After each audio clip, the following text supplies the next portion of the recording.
I was talking to a Kurdish man this morning, and he was telling me about his country and how he loves his country and loves the community from which he's come from, and he's come to live in the UK and work in the UK.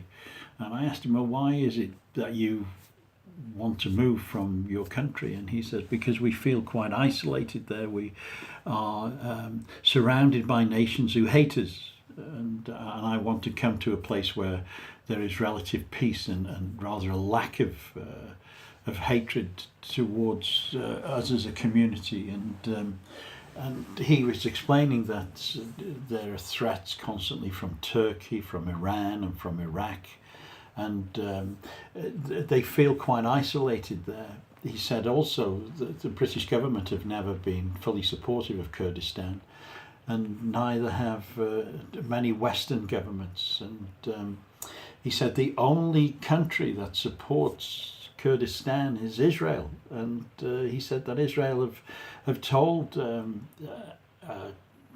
countries like Iran and Iraq that if they were to attack Kurdistan, Israel would intervene and protect that country. And I was struck by what he was saying, and he said he'd been welcomed into the UK here, and people were very nice here, and we had a long conversation about the situation, and I was struck by the words he'd said about being welcomed here into the UK. And I was reminded of the scripture in Deuteronomy 10 verse 19, where we're commanded to love the foreigner and welcome the foreigner into our land. And that scripture says, because once you were foreigners, and he's talking about Israel being in Egypt and how Israelis are to welcome, we are commanded to welcome the foreigner in our land, and that is absolutely right. We have to welcome those people who have come into our country seeking peace and seeking a lifestyle that is better and safer than their own, and we have to help where we can, and that is a command from God. I'm also struck by the political, but not only the political, but the religious tensions in this country, particularly from Christian communities who are opposed to Muslims, not just Islam, but opposed to Muslims. Now, there is a distinction here. Of course, we don't agree with the Islamic faith at all. We don't agree with the things that they do, and I can see the harm that does to in regard to oppression to women, etc., etc. For me, it's a false doctrine. But the people, or the ordinary Muslim people, are we supposed to hate those? No, not at all. And in fact, incitement to hatred is something that's abhorrent to God. Yeshua himself in Matthew 5:43 to 47 says, you should bless your enemies and bless those who curse you. We are not to be an aggressive militaristic community in the Christian community, as we have been in the past, particularly towards Jews. And I was thinking about what he said about Israel. Actually, Israel always fights for justice, and when you talk to the Jewish communities, I've never heard Jewish people speak badly against Christians, against Islam, or Hindus. There's something that God has put within them that actually expresses a desire for peace, and they've never been militaristic, but there is an element within the Christian community who are, and I just wonder whether we need to emphasize more and more that it's the sin that God hates and not the person, and that we should welcome those who come into the community. When we look at situations regarding Muslims in this country and the demonstrations that they have against Israel, and when we look at members of that community speaking with aggression towards Israel. I don't think that opposition to that in a militaristic or aggressive way is very helpful.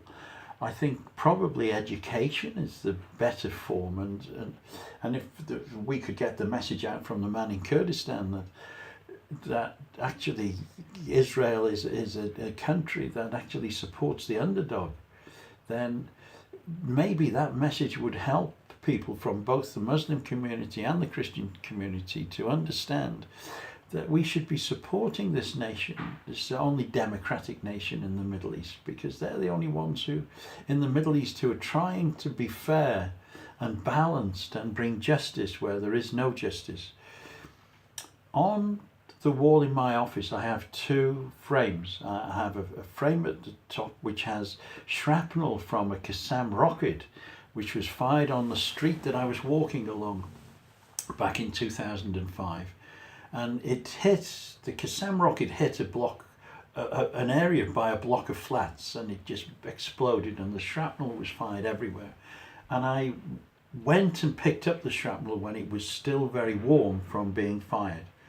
And I've got that in a frame on the wall in my office. And I've also got a picture of a lady holding her young daughter who was about to be shot in Minsk during the Holocaust. And a professor of history gave me that when I was in Minsk, and he said to me that this is the only picture that isn't in the archives at Yad Vashem, and I want to give it to you. And he gave it to me, and I had Grace enhance it with Photoshop so you could see clearly, and you can see in the picture, very difficult to see, but you can see a man in uniform about to shoot this woman who is naked with her daughter in the pit, surrounded by bodies. And I've got it below that. I've got a caption that said that these frames are a result of the teaching of hatred against the Jewish community. And below that I've got the scripture, blessed are the peacemakers, because they will be called the children of God. And they're the words of Yeshua. And I'm absolutely convinced that if we continue to incite hatred towards any people group, whatever it is, we are not doing the will of God. And the likely effect of inciting hatred is that eventually we will persecute those minorities or those people who actually, many of whom have no part in being offensive towards us. So I think we really need to pray how we move forward in the Christian community, particularly, and I want to finish off with this, particularly when it comes to Christians speaking badly against Israel. Inciting hatred against Israel may be argued that it's anti-Zionism, but actually at the base of it, it's anti-Semitic. And we can't allow within Christendom the continuation of the teachings that Israel is an occupying force and the wall is apartheid, or the Palestinianization of Yeshua. I had a letter from a Christian leader this week that said that Jesus was a Palestinian Jew. Now, the Palestinianization of Yeshua has been going on for many years. But what it does, it allows and enables those who would argue that Yeshua was against Israel, against the Jewish leaders, so that it's the foundation of the beginning of hatred towards Israel and towards the Jewish people. So what I'd like you to do this week, if you would please, if you would pray that actually inciting hatred from within the Christian community against whatever community would cease, and that we would be a people who would be peacemakers in these times. Shabbat Shalom, Mike Fryer.